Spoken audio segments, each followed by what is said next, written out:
पावसाळी अधिवेशनानंतर मंत्रिमंडळ विस्तार होऊ शकतो. साम टीव्हीला सूत्रांनी ही महत्त्वाची माहिती दिलेली आहे. दिल्लीमध्ये अमित शहा, देवेंद्र फडणवीस आणि बावनकुळे यांच्यामध्ये बैठकही झालेली आहे. दिल्लीत या बैठकीमध्ये विस्ताराबाबत मोठा निर्णय झाला असल्याची माहिती सूत्रांनी साम टीव्हीला दिली आहे. महाराष्ट्रातील विधानसभा जागा वाटपाबाबत या बैठकीत चर्चा झाल्याची शक्यता आहे. परिषदेमध्ये पक्षाला बळकटी देणारे चेहरे सुद्धा पुढे आणण्यात येतील अशी ही माहिती आता साम टीव्हीला सूत्रांनी दिली आहे. आपण पाहतोय आता पावसाळी अधिवेशनानंतर मंत्रिमंडळ विस्तार होऊ शकतो. साम टीव्हीला विश्वसनीय सूत्रांनी ही माहिती दिली आहे. दिल्लीमध्ये याच महत्त्वाच्या निर्णयासंदर्भामध्ये अमित शहा, देवेंद्र फडणवीस आणि बावनकुळे यांच्यामध्ये बैठकही झाली आहे आणि याच बैठकीमध्ये मंत्रिमंडळ विस्ताराबाबत निर्णयही झालेला आहे. आपण याच महत्त्वाच्या बातमी संदर्भात विश्लेषण करण्यासाठी आपल्यासोबत आहेत सकाळच्या सहयोगी संपादिका मृणालिनी नानिवडेकर मॅडम, आपण पाहतोय पावसाळी अधिवेशनानंतर आता मंत्रिमंडळ विस्तार होऊ शकतो. यामध्ये आता नेमकी कुणाकुणाची वर्णी लागणार, राजकीय वर्तुळात आता काय नेमकी चर्चा सुरू आहे? महाराष्ट्राच्या मंत्रिमंडळाचा विस्तार करायला हवा या राज्याच्या मागणीला केंद्रीय भाजप नेत्यांनी काल रात्री मान्यता दिली आहे. खरं तर हा विस्तार विधिमंडळ अधिवेशनाच्या आधी करायला हवा का याची पण चाचपणी सुरू होती. पण अजितदादा गटामध्ये जी काहीशी अस्वस्थता आहे ती लक्षात घेता अंदाजपत्रक झाल्यानंतर विस्तार केला जाईल असं काल ठरलंय.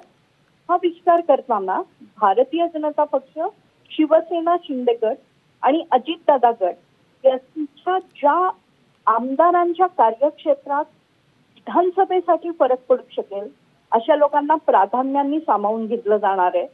भारतीय जनता पक्षाच्या काही वरिष्ठ पण मंत्रिमंडळा बाहेर असलेल्या नेत्यांचा समावेश केला जाणार आहे. महिला, युवक यांना देखील प्रतिनिधित्व दिलं जाणार आहे. शिंदे गटाकडून काही विशिष्ट नावांची मागणी पुढे आलेली आहे. ज्या विधानसभा मतदारसंघात आमदारांनी लीड दिला त्यांना मंत्री केलं जावं असं मुख्यमंत्री एकनाथ शिंदे यांनी अमित शहा यांची रविवारी भेट घेऊन निवेदन केल्याचं बोललं जात आहे. ती विनंती अमित शहांनी मान्य केली असंही समजतंय. सध्या 14 जागा रिक्त आहेत. त्या 14 जागांपैकी प्रत्येक घटक पक्षाला 4-4-4 दिल्या जातील असं होण्याची शक्यता नाही. पण ज्या आमदारांना इथे संधी दिली गेली पाहिजे त्यांना संधी नक्की दिली जाईल आणि ते लगेचच अधिवेशनाच्या 1-2 दिवसातच होईल असंही आपल्याला सूत्रांकडून सध्या समजतं. अगदी मृणालिनी मॅडम, आपला मुद्दा लक्षात आलेला आहे. येणाऱ्या विधानसभा निवडणुकीच्या अनुषंगाने कुठेतरी हे जागा वाटप होऊ शकतं अशी शक्यता वर्तवली गेलेली आहे. धन्यवाद आपण केलेल्या या सविस्तर विश्लेषणाबद्दल. तर आपण पाहतोय पावसाळी अधिवेशनानंतर आता मंत्रिमंडळ विस्ताराची शक्यता आहे. साम टीव्हीला विश्वसनीय सूत्रांनी ही माहिती दिलेली आणि याच संदर्भामध्ये दिल्लीमध्ये एक बैठकही पार पडली. यामध्ये अमित शहा, देवेंद्र फडणवीस, चंद्रशेखर बावनकुळे हे बैठकीला उपस्थित होते. याच बैठकीमध्ये मंत्रिमंडळ विस्ताराबाबत मोठा निर्णयही झालेला आहे. याशिवाय विधानसभा जागा वाटपावर सुद्धा या बैठकीत चर्चा झाल्याचं कळतंय.